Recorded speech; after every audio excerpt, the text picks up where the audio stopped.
로마서 13장 11절에서 14절까지 보겠습니다. 제가 읽도록 하겠습니다. 또 때를 알거니와 곧 지금이 잠에서 깨어야 할 바로 그때이니 이는 이제 우리의 구원이 우리가 믿었을 때보다 더 가까이 있기 때문이라. 밤이 많이 지나고 낮이 가까이 왔으니 그러므로 우리가 어둠의 행위들을 벗어버리고 빛의 갑옷을 입자. 낮에서와 같이 우리가 정직하게 걸을지니 흥청거림과 취함 속에서 걷지 말고 불륜과 방탕함 속에서 걷지 말며 다툼과 시기 속에서 걷지 말자. 다 같이요. 오직 너희는 주 예수 그리스도로 옷 입고 육신의 정욕을 채우기 위해 육신에게 기회를 주지 말라. 아멘. 자, 여기 정직하게 걷자 13절에 보시면 찾으실 수 있죠? 그리고 흥청거림, 취함, 불륜, 방탕함, 다툼, 시기 속에서 걷지 말자. 이게 거룩한 생활이죠. 그리고 14절에서도 보면 육신의 정욕을 채우기 위해 육신에게 기회를 주지 말자. 이게 이제 거룩한 생활이죠. 우리가 이제 신학적으로 얘기하면 이게 성화란 말이죠. 그래서 오늘 제가 성화를 위한 동기, 이런 제목으로 여러분에게 말씀을 드릴게요. 성경 기록은 다른 책들하고 달라요. 예언을 담고 있어요. 여러분이 구약 성경 기록을 보면 하나님께서 이 땅에 구원자를 보내시겠다는 예언들을 발견할 수 있어요. 그리고 또 이스라엘 그 왕국이 어떻게 회복될지, 하나님께서 그 가지고 계신 그 계획, 이런 것들을 예언적으로 읽을 수가 있어요. 그런데 구약 성경 기록뿐만 아니라 신약에도 예언들이 있는데 이 땅에 오셔서 우리를 구원하시고 우리가 하나님의 자녀가 될 수 있도록 길을 만들어주신 예수님, 십자가에서 죽으시고 묻히시고 부활하셨잖아요. 그리고 제자들을 떠나가셨죠? 하늘에 계시죠? 근데 이분이 다시 옵니까? 그거 우리가 어떻게 알죠? 성경에 예언이 돼 있잖아요. 그러니까 많은 사도들이 예수님이 다시 오신다는 예언들을 해주고 있다고요. 그리고 여러분, 그분이 오시면 세우실 왕국이라든지 그분이 오시면 집행하게 될 심판이라든지 이런 것들을 성경 구석구석에서 상세히 소개하고 있다는 거죠. 자, 이렇게 보면 신약 성경이나 구약 성경이나 다 예언들을 담고 있다. 이렇게 볼 수 있는 거죠. 예언이 뭐죠? 아직 일어나지 않은 일을 미리 말해주는 거죠. 자, 그런데 어떻게 성경은 그 예언을 이렇게 담고 있고 이걸 우리에게 소개하고 있을까요? 이 성경이 기록자는 사람이지만 원래 저자는 누굽니까? 하나님이시죠? 하나님께서는 전지하십니다. 전지하시다는 말은 모르는 것이 없으신 거예요. 우리의 과거 아시죠? 우리의 현재 다 들여다보고 계시죠? 우리의 미래 그것도 아실까요? 당연히 아시죠. 그래서 하나님은 전지하시기 때문에 모든 것들을 다 꿰뚫어 버리고 우리는 그 시간까지 가야만 아는 그것을 하나님은 지금도 알고 계시는 거죠. 그리고 하나님은 능력이 있으십니까? 네. 능력이 있으시다 보니까 자신이 미래, 우리 시점에서 미래죠. 자신이 우리의 미래 시점에 하시고자 계획하신 일들, 이것들을 능히 이루실 수 있겠습니까? 그걸 이루실 수 있는 능력이 그분에게 충분히 있죠. 그러니까 어때요? 그 능력 가운데서 앞으로 내가 이런 일을 할 거다라고 예언적으로 얼마든지 말씀하실 수가 있단 말이죠. 그러니까 이 하나님을 믿으면 우리가 그분이 말씀하신 것, 특히 아직은 일어나지 않았지만 언젠가 일어날 거라고 소개된 그 예언들을 대할 때 그거 의심할 수가 없다는 거죠. 그대로 일어날 거라는 걸 우리가 믿게 된다는 거죠. 여러분, 오늘 우리가 정직하게 걸어야 되고 흥청거리지 말아야 되고 취하지 말아야 되고 불륜에 빠져서는 안 되고 방탕하지 말아야 되고 다툼과 시기 속에 걸어가서는 안 된다는, 우리가 거룩한 생활을 해야 되는 건데 이거 여러분이 죄들의 용서를 받고 구원받았다면 거기서가 끝이 아니죠. 우리가 하나님 앞에 의롭다는 선언을 받았고 심판 대상이 아니라 하나님의 자녀로서 살 기회를 얻었다면 우리의 나머지 삶은 하나님의 자녀답게 사는 게 필요하다는 거죠. 그 하나님의 자녀답게 사는 게 거룩한 생활 드러내는 거 아닙니까? 자, 이렇게 살다가 우리는 어디에 이르게 될까요? 결국은 누구처럼 되는 거예요? 예수님처럼 되는 거죠. 궁극적으로 구원받은 최고의 그 목적지는 뭐냐면 예수님처럼 되는 거예요.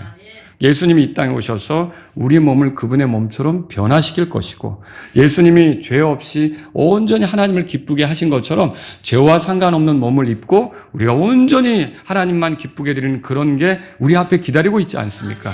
우리가 거기에 가기 전까지 이 땅에 사는 동안 우리는 거룩하게 그 성화의 삶을 사는 게 필요하다는 거죠. 그런데 오늘 읽은 본문에 보면 여러분 여기서 11절에 끄트머리 보세요. 자, 지금이 잠에서 깨어야 할 바로 그때이니 하고서는 뭐라고 그랬냐면 이는 이제 우리의 구원이 우리가 믿었을 때보다 더 가까이 있기 때문이라 그랬어요. 자, 여기서 말하는 구원은 죄사함을 말합니까? 아니라고 그랬죠? 구원을 생각할 때 여러분이 구원의 과거, 구원의 현재, 구원의 미래를 생각해 볼 수 있어야 돼요. 그런데 구원의 과거가 이미 이루어진 사람은 현재도 경험하는 것이고 궁극적으로 미래까지 가는 거예요. 그러니까 구원의 과거를 경험했는데 미래까지 못 간다. 이거는 하나님의 권능을 의심하는 거죠.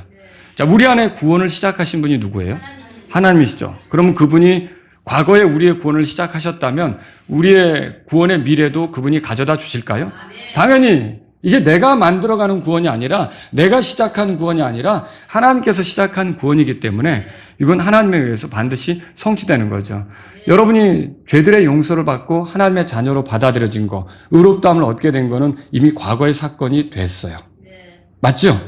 지금부터 2000년 전에 예수님께서 십자가에서 흘리신 피가 나의 모든 죄에서 나를 정결하게 한다고 믿었고, 그러니까 여러분은 이미 그 과거의 구원에 참여하게 된 거죠. 그게 내 거가 된 거죠. 자, 근데 거기서 끝납니까? 내가 천국 가게 됐다. 내가 지옥 가지 않게 되었다. 그게 전부냐는 거죠. 아니죠. 이 땅에 사는 동안 우리는 하나님의 자녀답게 거룩하게 사는 게 필요하다는 거예요. 자, 이게 현재의 구원이죠. 죄의 세력은 끊임없이 나를 흔들려고 하지만 나는 이미 자유를 얻었다는 선언과 함께 그 죄와의 싸움을 통해서 거룩한 생활을 입증하는 게 필요하죠. 여러분, 링컨 대통령이 선언을 통해서 노예를 해방시켰단 말이에요. 우리가 미국의 역사를 아시죠? 그런데 해방됐어도 노예들이 그 링컨 대통령이 해방시킨 그 직후에 그래도 백인 보면 두려움이 있어요. 와서 이것 좀 날라 그러면 옛날에 하던 습관이 있으니까 자기도 모르게 그걸 할 수도 있는 거예요. 근데 최근에는 어때요? 이게 그러고 나서 한 150년 정도 지나고 나니까 흑인도 노예가 아니라 대통령이 되잖아요. 여러분 보셨죠? 그러니까 이게 지금 우리도 구원받은 우리가 처음에는 여기 정욕대로 살며 이 성령님을 따르지 못하는 그런 모습을 보일 수는 있지만 우리가 하나님 말씀을 따라 걷고 성령님을 따라 걸으면 여러분과 저는요, 하나님이 기뻐하시는 모습을 드러낼 수 있다는 거죠. 이게 우리의 현 생활에서 나타나는 거 아닙니까? 자, 여기서 끝납니까? 우리의 미래가 있죠. 그게 여기서 말하는 구원이에요. 이게 지금 11절에 우리의 구원이 우리가 믿었을 때보다 더 가까이 있다. 이거는 우리의 미래에 우리가 이 사악한 세상에서 온전히 건져져서 우리 몸이 그리스도처럼 변화되고 부활하신 그리스도처럼 되고 우리가 죄와 상관없이 완전히 하나님만 기쁘게 하며 살아가는 게 우리에게 가까이 왔다. 자, 이거 어떻게 이루어집니까? 이거 내가 막 노력한다고 이루어집니까? 이게 예수님 몸처럼 내가 부활하는 몸, 그리고 죽어 있어도 살아나고 살아서 예수님을 기다리다가 그분이 이제 오시면 변화될 거 아닙니까? 이 사건은 어떻게 해서 일어나는 거냐면 예수님이 오시면 예수님이 우리를 위하여 오시면 그때 이 구원이 이제 이루어지게 된다는 것을 보게 되는 거죠. 여러분, 그렇다면 우리가 뭘 깨달을 수 있을까요? 우리가 기억해야 될 게 뭐냐면 예수님께서 다시 오신다는 사실이죠. 저와 여러분들이 거룩하게 살 수 있는 비결이 있어요. 그러니까 나도 사람이기 때문에 구원받았다고 해도 육신적으로 영향을 받을 수가 있거든요. 그때마다 우리가 생각해야 될 건 뭐냐면, 자, 뒤를 돌아보면 저기 오래전에 십자가에서 예수님께서 나를 위해 찍힌 게 있다고요. 여러분, 그게 얼마나 큰 사랑이 거기 들어있었습니까? 나를 향한 그 희생을 보이셨잖아요. 나를 건져서 하나님 아버지께 드리고자 했던 예수님의 마음이 거기 있었잖아요. 그 십자가의 희생을 생각하면 내가 이렇게 살면 안 되지, 돌이킬 수 있지 않습니까? 또 뒤만 아니라 앞을 봐야죠. 앞에는 뭐가 기다리고 있습니까? 예수님이 오잖아요. 나의 구원자이고 나의 주님이신 그분이 나를 취하러 지금 오시려고 기다리고 있잖아요. 내가 그분을 기다린 것보다 어쩌면 그분이 나를 취하러 오는 걸 더 원할 수도 있어요. 그걸 어떻게 발견해요? 계시록에 보면 내가 속히 가리라. 내가 속히 가리라. 이런 말씀을 얼마나 많이 예수님께서 하십니까?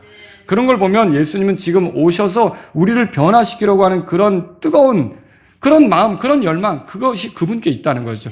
그분을 생각한다면, 그분이 곧 오신다는 걸 생각한다면 내가 이렇게 세속에 빠져서 육신적으로 세상을 사랑하고 어리석게 가면 안 되지. 여러분 돌이킬 수 있다는 거죠.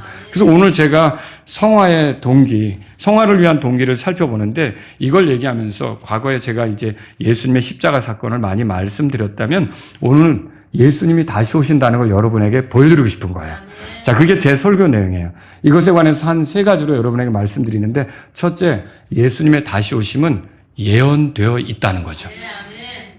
베드로가 한번 사도행전 3장 보세요. 베드로가 나면서부터 걷지 못하던 사람을 온전케 해준 사건 아시죠? 은과 금은 내게 없거니와 내게 있는 것으로 내게 주노니 나사렛 예수 그리스도의 이름으로 일어나 걸으라 하니까 그 걷지 못하던 사람이 뛰고 걷고 성전 안에 들어가서 하나님을 찬양했잖아요. 하나님께 영광을 돌렸잖아요. 이 사건을 보고 사람들이 베드로에게 몰려왔거든요. 그때 베드로가 그들에게 하는 말이 뭐냐? 자, 3장 19절에 보세요. 거기 베드로가 뭐라고 그랬는지 사도행전 3장 19절 제가 읽습니다. 그러므로 너희는 회개하고 회심하라. 그리하면 새롭게 하는 때가 주 앞으로부터 임할 때에 너희 죄들이 말소되리라. 또 그분께서 하나님께서 그거죠. 예수 그리스도를 보내시리니 곧 너희에게 전에 선포된 분이시라. 다 같이 21절이요.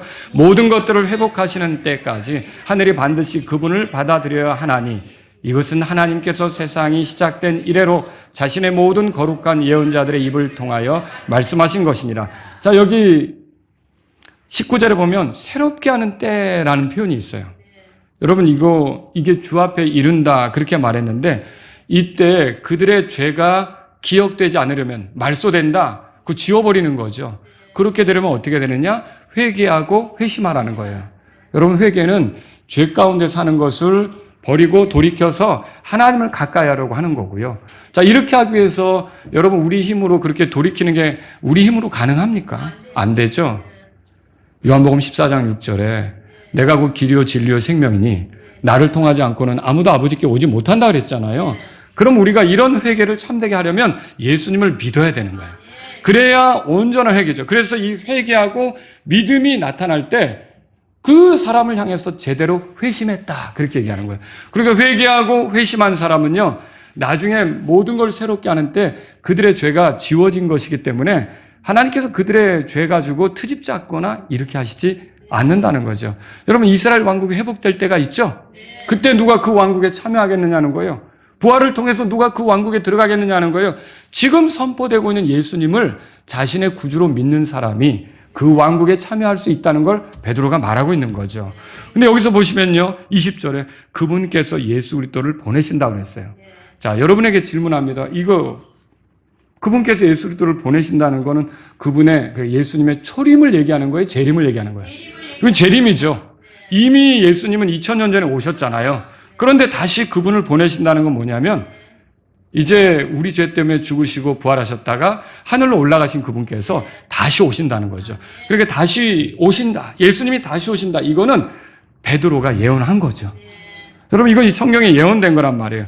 그리고 여기 보시면 20절에 또 그분께서 예수 그리스도를 보내시리니 곧 너희에게 뭐라고 돼 있죠? 전에 선포된 분이시라. 여러분 이 예수님은 이름이 예수라는 것이 구약 성경에 알려져 있어요? 구약 성경에서는 알려져 있지 않죠. 그렇지만 아브라함의 씨, 이삭의 씨, 그죠? 유다 지파, 다윗의 자손 이렇게 끊임없이 이거 예언되어 있었잖아요. 바로 이분이 왔었고요. 이분이 우리의 구원을 위해 일하셨다면 이분이 또다시 오신다고 하는 걸 성경이 지금 말하고 있는 거죠. 베드로가 그 얘기를 하고 있는 거예요. 그래서 21절에 모든 것을 회복하시는 때까지 그분이 하늘에 계시는데 모든 것들을 회복하시는 때는 뭐예요? 결국은 이 현재 이 만물이 다시 새롭게 하는 것을 위해서 예수님께서 하늘에 계시고 그분이 다시 오셔서 회복시키실 것이다. 이게 예언되어 있다는 거죠.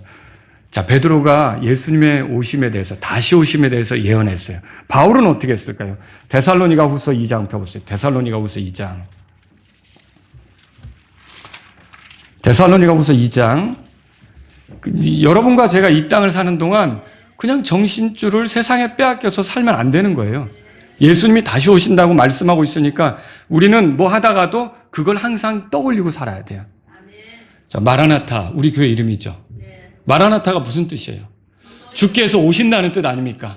그게 마라나타예요. 그러니까 우리는 우리 교회 이름처럼 날마다의 삶 속에서 주님이 오신다는 거, 다시 오신다는 거를 잊지 말고 살아야 된다는 거죠. 데살로니가후서 2장에 보세요. 거기 보면 1절에 제가 읽습니다. 형제들아, 우리 주 예수 그리스도의 오심으로 말미암아 또 우리가 그분께로 함께 모이는 것으로 말미암아 이제 우리가 너희에게 간청하노니 2절 다 같이요.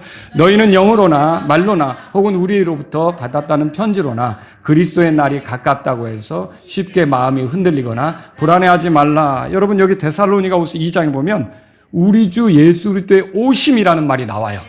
찾으셨죠? 자, 이거는 그분의 2000년 전에 오신 초림을 얘기하는 거예요. 앞으로 언젠가 오실 재림을 얘기하는 거예요. 앞으로 오실 재림을 얘기하는 거죠. 그 예수 그리스도의 오심이 있다는 거예요. 그때 어떤 일이 벌어지냐? 우리가 그분께 함께 모인대요. 예수님이 공중으로 오시면 놀라운 일이 벌어지죠. 먼저는 예수님 믿고 죽은 사람이 일어나는 거죠. 그들의 썩은 몸, 그들이 장사되어서 가루가 되었어도 흙이 되었어도 물에 빠져 있어도 여러분 그들이 다시 일어나서 주님이 데리고 오신 그 혼과 만나서 결국 부활의 몸으로 예수님을 공중에서 만나게 되는 거죠. 그리고 그 뒤에 살아서 그분이 오시기를 기다렸던 그 성도들도 변화되어서 공중으로 올라가 주님을 만나는 거 아닙니까? 자, 이게 다 모이는 일이 있게 되는 거예요. 이게 언제 일어나는 거예요? 그분이 다시 오실 때. 그걸 2절에서는 뭐라 그랬냐? 그리스도의 날이다. 그렇게 표현했어요. 여러분, 그러니까 베드로도 예수님이 다시 오신다고 말했고요. 바울도 예수님이 다시 오신다고 말했어요. 야고보는 뭐라 그랬을까요? 야고보서 5장 7절에 들어보세요. 그러므로 형제들아 주께서 오실 때까지 인내하라. 인내를 하는데 주께서 오실 때까지 그 말했어요. 그럼 여기서 주께서 오실 때는 초림을 얘기하는 거예요? 재림을 얘기하는 거예요? 재림을 얘기하는 거죠. 주님이 다시 오시는 걸 말하고 있단 말이죠. 그리고 5장 8절에 이렇게 써 있어요. 너희도 인내하고 너희 마음을 굳건히 할지니 이는 주의 오심이 가까이 다가오고 있기 때문이라. 자, 주의 오심이 가까이 다가오고 있다. 이거는 초림이에요, 재림이에요? 재림이죠. 다가온다고 했으니까. 여러분 그러면 보세요. 베드로도 바울도 그리고 야고보도 다 예수님이 다시 오신다는 걸 예언해주고 있다는 거죠. 그리고 요한은 어떻습니까? 요한이야말로 요한계시록을 통해서 그분이 오신다는 거, 그분이 오시게 되면은 어떤 일이 벌어질 거라는 거, 그분이 오시기 전에는 어떤 일이 일어날 거라는 거, 이거 다 예언해주고 있지 않습니까? 그럼 뭐예요? 예수님의 다시 오심은 모든 이런 성경 기록자들이 이렇게 신약 성경을 읽어보면 주님을 위해 일했던 사람들이 이구동성으로 한 입으로 예수님은 다시 오신다 이렇게 말했다는 거죠. 그럼 이런 성경의 기록자들이 이렇게 예수님이 다시 오신다고 말했으면 성경을 읽고 살아가는 우리들은 그분이 오시는 걸 늘 기억하고 살아야 돼요. 잊지 말아야 돼요. 우리의 생활 속에서 우리의 삶이 고단하고 어려워도 그분이 오신다. 우리가 뭐 세상에 재미있는 것이 나타났어도 조금 남용하지 않고 물러나면서 주님이 다시 오신다. 여러분 언제나 세상을 사랑하는 게 아니라 세상과 동화되는 게 아니라 세상과 친구가 되는 것이 아니라 세상하고는 우리가 적당히 거리를 두면서 우리가 세상으로부터 도피한다는 말은 아닙니다. 거기에 푹 빠져가지고 주님이 오시는 것도 잊고 살아가서는 안 된다는 거죠. 모든 이런 사도들 또 이렇게 사역하는 사람들이 예수님이 다시 오신다라고 가르쳐주고 있다는 거죠. 두 번째로요. 예수님의 다시 오심은 특징이 있어요. 이제 예수님이 다시 오신다는 것은 두 번째로 오신다는 거죠. 이 땅으로 두 번째로 오시는 거예요. 2000년 전에 이 땅에 오셨던 것이 첫 번째로 오신 거죠. 그때는 유대 땅으로 오셨죠. 자, 그때 오실 때는 어떻게 성인의 모습으로 오셨어요? 구름 타고 오셨어요? 네. 처녀 마리아의 태를 통해서 아이로 태어나셨죠. 자, 그래서 유대 땅에서 베들레헴에서 나셔서 우리처럼 완전한 사람으로 성장하시지 않았습니까? 자, 그런데 다시 오실 때는 어떻던가요? 또 아기로 태어나십니까? 아니요. 왕들의 왕, 주들의 주로 구름을 타고 그분이 흰말을 타고 구름 속에서 이렇게 오시는 걸 여러분 성경을 통해 우리가 발견할 수 있다는 거죠. 자, 초림으로 처음 2000년 전에 오실 때는 우리를 죄에서 구원할 목적으로 오셨어요. 자기 목숨을 희생 제물로 내주셔서 우리가 그분을 의지할 때 내 죄값이 예수님 안에서 처리됐다고 믿게 해서 그 믿음을 통해 우리가 하나님께 용서받고 구원받도록 하기 위해서 예수님께서 2000년 전에 오신 거죠. 그런데 두 번째 오실 때는 어떻게 오시나요? 히브리서 보세요. 히브리서 9장. 히브리서 9장. 거기 28절에 보세요. 자, 다 같이 한 목소리로 읽습니다.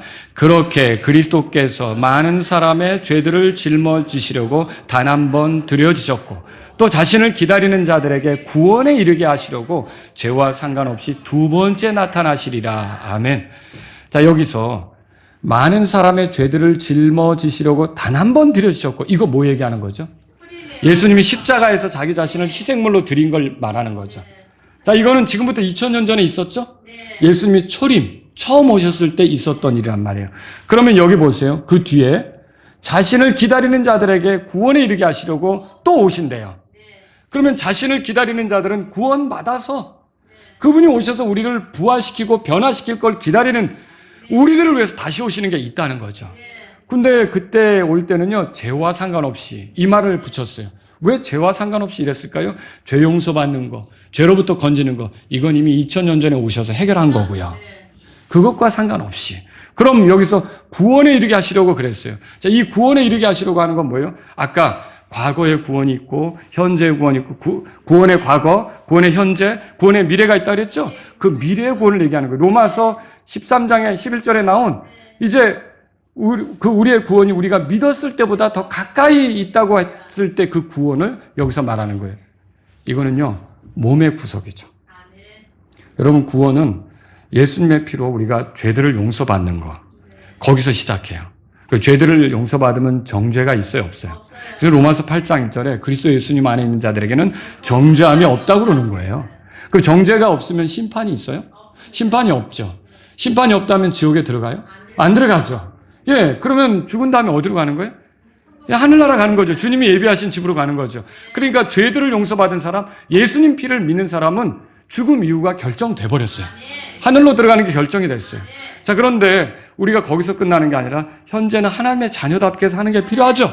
그걸 우리가 성화라고 하는 거예요. 칭의, 성화. 그 다음에 또 남은 게 뭐예요? 우리가 몸의 구속이 필요하죠. 몸의 구속은 뭐예요? 이 죄에 익숙한 몸.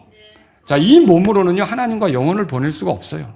썩잖아요. 병들잖아요. 이 몸 가지고 어떻게 우리가 하나님과 영원히 지내요? 하나님과 영혼을 보낼 그 몸이 우리에게 필요한 거예요. 그게 부활의 몸이에요. 그 부활의 몸을 입기 위해서 우리는 몸의 구속을 경험해야 돼요. 우리 몸까지 온전히 건져지는 경험. 그건 우리의 미래에 있는 거죠. 그걸 여기서 히브리서 9장 28절에서 구원에 이르게 하려고 할 때 그 구원이 그걸 얘기하는 거예요. 그러니까 이거는 어떻게 이루어지는 거예요? 예수님이 오시면 이것이 우리에게 이루어지는 거죠. 예수님이 이 땅에 오실 때, 처음 오실 때의 목적은 뭐냐면 속죄를 위한 것이었어요.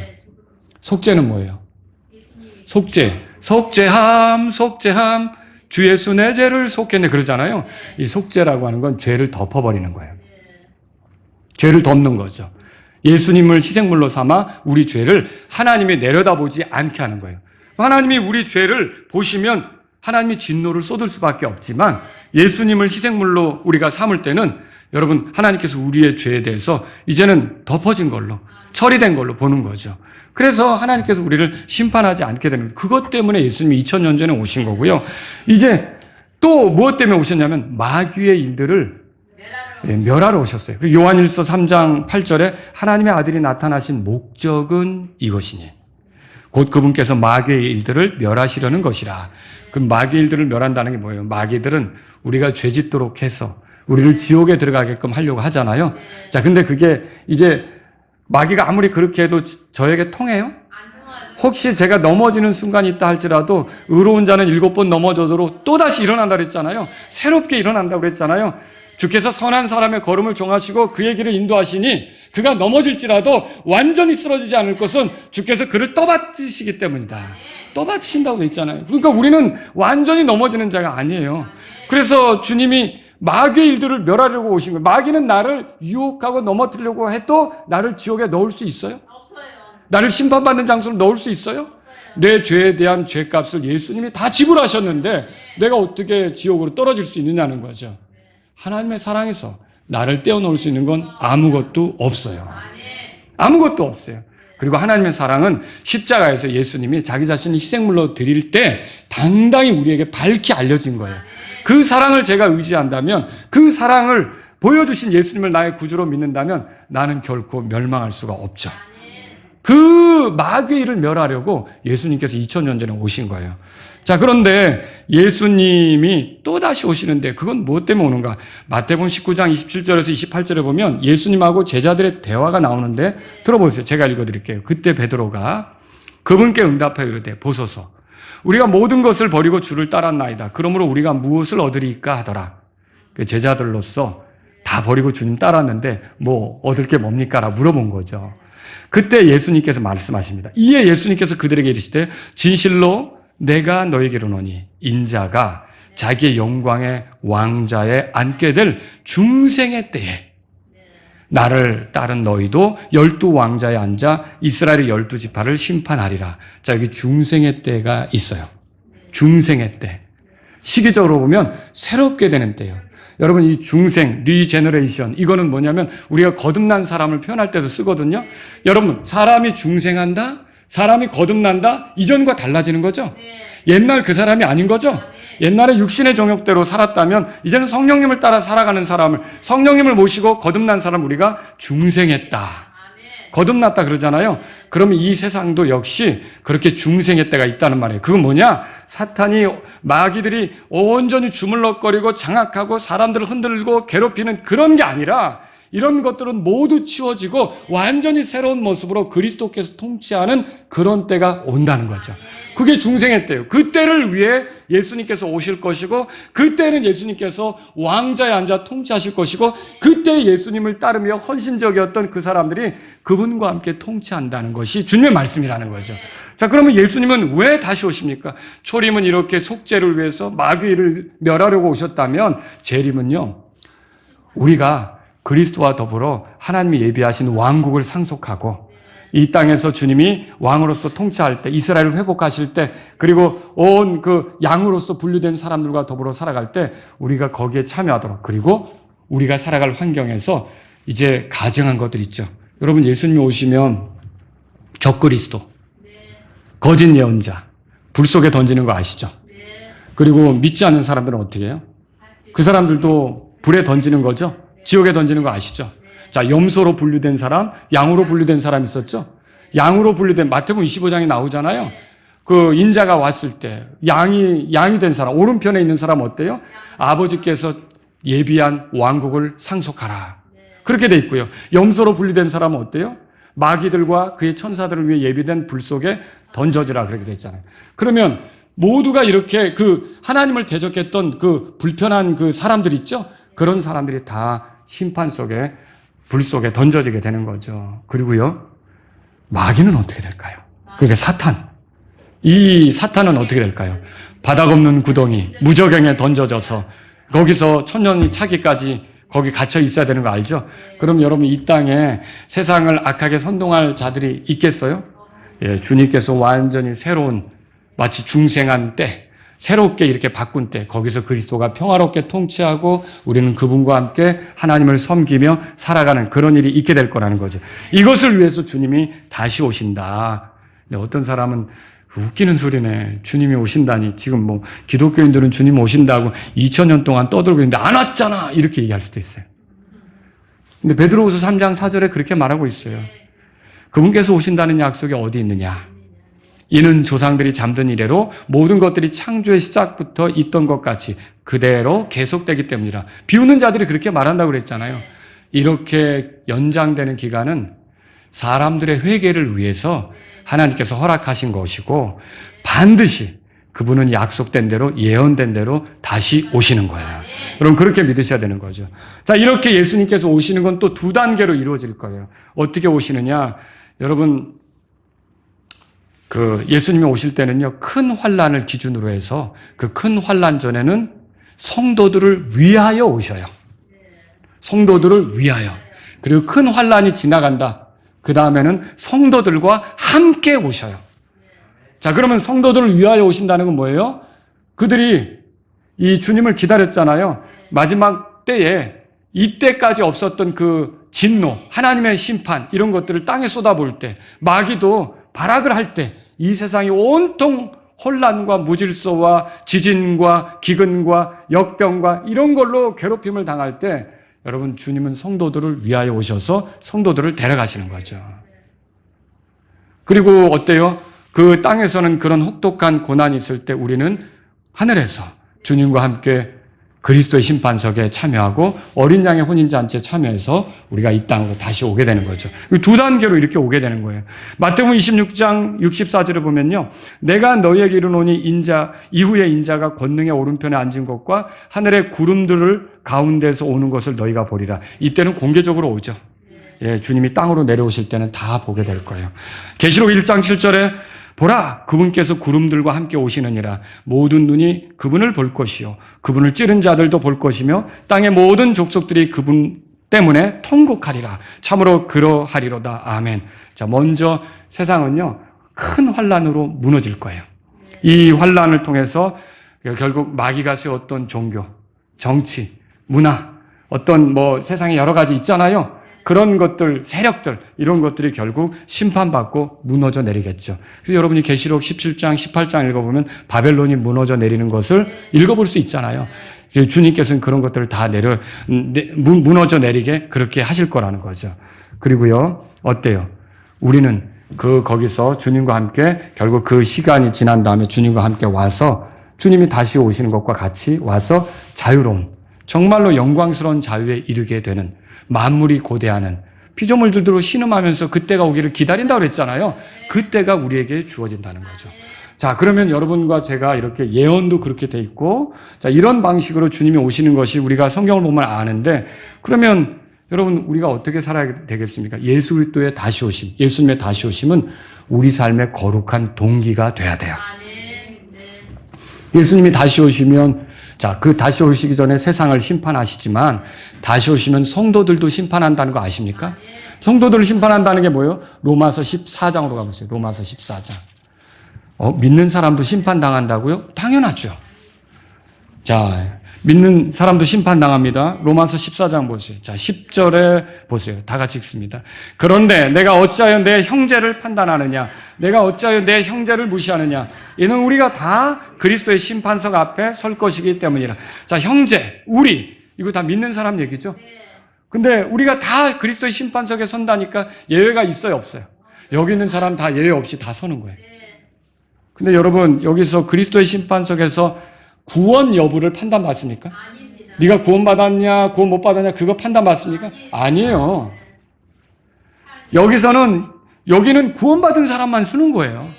이미 그 예수님을 믿고 구원받은 사람만 여기 서는 거죠. 거기 가서 구원 여부를 따지진 않아요. 그럼 여기서 뭘 가늠합니까? 뭘 판단합니까? 그 사람의 믿음. 법대로 경주하지 않으면 면류관을 얻지 못한다 그랬잖아요. 여러분, 우리가 하나님 말씀대로 살았느냐? 여러분, 믿음은 들음에서 오고 들음은 하나님 말씀에서 오잖아요. 그 말씀대로 살았느냐? 그걸 가지고 우리가 결국은 주님 앞에서 믿음으로 살았다면, 상황이 어떻든지 믿음을 표현해서 걸었다면 여러분과 저는 그리스도의 심판석에서 보상을 받게 되겠죠. 개역 성경의 말로는 상급이고요. 상급. 보상을 받겠죠. 여러분, 그런 것들이 우리에게 있다는 거예요. 그래서 고린도전서 3장에서는요. 이게 집을 세우는데 교회를 집이라고 표현했고 금, 은, 보석, 나무집, 건초 여러 가지 것으로 우리가 세울 수 있다고 그랬죠. 근데 그날에 이게 불로서 테스트가 되는 거예요. 근데 나무집, 건초는 어떻게 될까요? 불이 나면 다 타버리죠. 금은, 보석은요 남아있죠. 예, 우리가 어떻게 섬겼는지, 그때 의도며 믿음으로 한 것인지, 사람에게 보이기 위해서 한 것인지, 위선적으로 한 것인지 다 드러날 거란 말이죠. 근데 그때 드러날 때 정말 보석처럼 남아있는 우리의 믿음이라면 여러분, 그때 우리가 주님으로부터 보상을 받게 되겠지만 모든 것이 다 타버리고 남는 것이 없다. 그러면 구원은 받죠. 부끄럽게 되죠. 그러니까 그 순간은 부끄러운 그런 구원을 받되 부끄럽게 된다는 말이죠. 부끄럽게 됐지만 구원을 잃어버립니까? 그건 아니죠. 여러분, 그래요. 고린도전서 3장 15절에 어떤 사람의 일이 불타면 그는 손실을 당하리라. 그러나 자신은 구원을 받되 불에 의해 받는 것 같으리라. 그렇게 돼 있어요. 여러분, 심판은 그리스도인들에게도 있어요. 여러분이 예수님이 오시는 거를 무작정 얼른 오세요. 내가 부활하니까 좋아요. 근데 그것도 좋은데, 내가 회개보고를 한다. 내가 결산보고를 한다. 이 생각을 가지고 주님을 기다리셔야 되는 거죠.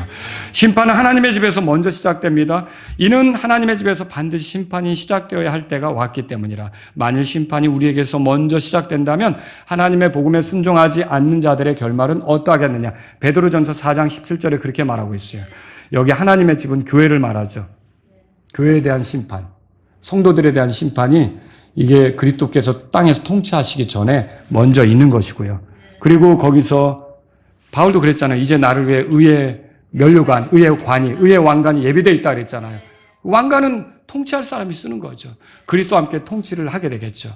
그런데 어때요? 그 왕국이 끝나고 새하늘과 새 땅에 들어가기 전에는 믿지 않는 자들, 복음을 거절한 자들이 그들의 행위들에 따라 심판을 받고 백보자 심판, 흰왕자 심판 속에서 불의 옷으로 던져질 거 아닙니까? 여러분, 그래서 우리가 믿는 자라고 한다면 예수님을 기다리되 그리스도의 심판석에 설 것을 생각하며 기다리자는 거죠. 제가 우리 청년들 결혼식 할 때 형제님, 자매님들 서면 제가 주례할 때 꼭 그런 말 하잖아요. 부부로서 맺어져서 그리스도의 심판석에 서서 주님 앞에 좋은 보고를 할 심산으로 결혼 생활에 임하라. 그러니까 형제들은 어떻게 해야 돼요? 형제는 내가 이 자매를 만나서 하나님이 주신 선물인데 이 자매로 인해 내가 이렇게 그리스도의 심판석에서 주님으로부터 상 받게 되는 영광을 누렸으니 주님 감사합니다. 그리고 자매는 그렇게 말하고 또 자매는 또 내가 이 형제를 도왔는데 이 형제가 그렇게 내 도움이 헛되지 않도록 이렇게 주님 앞에 신실하게 해서 주님 앞에 상 받으니 너무 기쁩니다. 하나님께서 영광 받으십시오. 이런 날이 오면 좋지 않겠느냐. 여러분, 우리가 그리스도의 심판석을 바라보고 살아야 된다는 거죠. 바울이 죽기 전에 뭐라 그랬어요? 이후로는 나를 위하여 의의 왕관이 예비되어 있나니 그것을 곧 의로우신 심판자께서 그날에 내게 주실 것이요. 그날이 어떤 날인데요? 그리스도의 심판석에 서는 날이죠. 내게만 아니라 그분의 나타나심을 사랑하는 모든 자들에게도 주시리라. 디모데후서 4장 8절에 써 있죠. 자, 그분의 나타나심을 사랑하는 자들, 예수님이 오시기를 사랑하는 자들, 그 사람들은 어떤 사람들입니까? 적당히 인생 살겠습니까? 그렇게 살지는 않을 거예요. 주님 뵙기를 원하는데 조심하겠죠. 열심을 내겠죠. 게으르지 않겠죠. 신실하겠죠. 충직하겠죠. 거룩한 삶을 추구하겠죠. 세속적으로 빠지려고 하다가도 돌이키겠죠. 대충 이렇게 하지 않을 거란 말이에요. 주의 말씀을 들으면 어때요? 순종하겠죠. 왜요? 내가 주님 만날 날이 있으니까. 그분이 돌아오시지 않는다면 내 멋대로 살아도 그런 나쁜 마음을 먹을 수도 있지만, 여러분, 예수님의 비유 속에 반드시 일문화씩 나눠주고도 어떻게 했어요? 왕이 갔다가 돌아와서 얼마나 남겼는지 본다 그랬잖아요. 1문화로 어떤 사람은 10문화를 남겼고, 1문화로 어떤 사람은 5문화를 남겼고, 1문화로 어떤 사람은 수건 속에 싸가지고 땅속에 묻어뒀다 꺼냈다 그랬잖아요. 10문화를 남긴 사람은 너 잘했다. 10도시를 다스려라. 너 5문화, 너 잘했다. 5도시를 다스려라. 1문화 가지고 온 걸, 이거 내가 이율, 이자 받는 사람에게라도 이렇게 내가 그렇게 했더라면 뭐라도 챙길 건데, 너 왜 그렇게 했냐라고 책망을 받잖아요. 여러분, 우리가 주님을 만나기 위해서는요, 준비하셔야 돼요. 그냥 가는 게 아니라는 거죠. 말씀을 정리합니다. 예수님의 다시 오심 예언되어 있습니까? 예. 그분이 우리 죄를 구원하시기 위해서 첫 번째로 오셨다면, 이제 새로운 세상을 열기 위해서, 그러니까 우리가 주님과 함께 살아갈 세상을 만들기 위해서, 또 무엇보다 우리가 어떻게 믿음 생활했는지에 대해서 보상해 주시기 위해서 그분이 다시 오신다는 거죠. 그럼 우리는 어떻게 살아야겠습니까? 3가지로 말씀드릴게요. 첫째, 우리에게 중요한 것은 주님이 언제 오시느냐가 아니라 언제든 그분이 오실 때 부끄럽지 않게 그분을 만나는 거예요. 맞습니까? 그런데 사람들은 언제 오실지가 되게 궁금한가 봐요. 그래가지고 징조도 연구하고 무슨 사건이 터지면 그걸 성경하고 억지로 짜맞추려고 하고 이래서 언제쯤 올 것 같다고 막 이렇게 얘기하고. 그런데 여러분, 주님은 언제든 오실 수 있어요. 그러면 우리에게 필요한 건 뭐냐면 그분이 오시는 날과 때는요, 아무도 모르잖아요. 아버지만 아시잖아요. 그거 막 머리 싸매서 그거 알려고 애쓸 게 아니라 우리는 오시는 그분을 부끄럽지 않게 맞이하려고 오늘 우리의 삶에서 거룩한 생활을 해야 된다는 거죠. 두 번째로요, 우리에게 중요한 건 뭐예요? 이 땅에서 화려한 삶이 아니에요. 왜 그렇습니까? 이 땅은 예수님이 오시면 끝나요. 여러분, 느부갓네살이 꾼 그 꿈에 나오는 신상 알죠? 금머리, 은가슴, 놋배, 새 다리, 그리고 진흙으로 된 발가락, 새로 된 발가락, 거기에 돌 하나가 띈 돌이 날아와서 밑에를 치니까 산산이 부서지고 그냥 그 먼지처럼 사라져버리고 그 돌만, 뜨인 돌만 점점 커져서 크게 되는 거 아시죠? 그게 무슨 꿈이었어요? 세상 왕국이 사라지고 그리스도의 왕국이 커질 거에 대한 꿈 아닙니까? 여러분, 세상 사랑하는 거 하나님 아버지가 기뻐하시지 않아요. 세상과 친구 되는 거 하나님과 원수가 되는 거예요. 세상 동화되는 거 하나님 기뻐하시지 않아요. 세상에 동화되지 말라고 로마서 12장에 말하고 있잖아요. 그러니까 여러분과 저는요, 이 세상을 나그네와 순례자로 지나가는 분들이 되시길 바랍니다. 여기 너무 마음 푹 빠져가지고 지나가면 안 된다는 거죠. 사랑하는 자들아, 이제 우리가 하나님의 아들들이니 우리가 앞으로 어떻게 될지는 아직 나타나지 아니하였으나 그분께서 나타나실 때 우리가 그분과 같게 될 것을 아노니. 누구처럼 된다고요? 예수님처럼 된다고. 이는 우리가 그분이 계신 그대로 볼 것이기 때문이라. 요한일서 3장 2절에 써 있죠. 저와 여러분들은요, 이렇게 예수님을 만날 걸 생각하고요, 그분이 오시면 열게 될 세상, 그걸 우리가 다가오는 세상, 오는 세상 이렇게 표현해요. This world, 이 세상, 이 현 세상이 아니라 이 악한 현 세상에서 우리를 구원하셨잖아요. 이 세상에 우리가 뭐 대단하게 되려고 하는 게 아니라 오는 세상에서 다가오는 세상에서 다시 오시는 주님과 함께 영광스럽게 되기 위해서 준비하시기 바랍니다. 세 번째로요, 우리에게 중요한 것은 육신의 원함이 아니에요. 하나님의 계획입니다.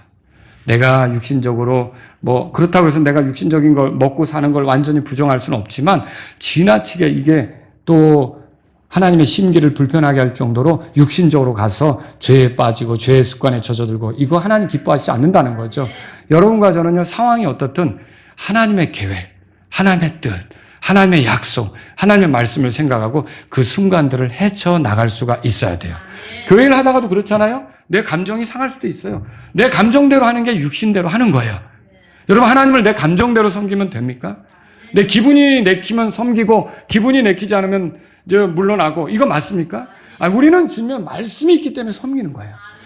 내 기분이 어떠하든지 그거는 내가 십자가의 정과 욕심을 못 박았다고 하니까 내 나머지 삶은 주님을 위한 거라고 말씀대로 움직이며 가는 거죠.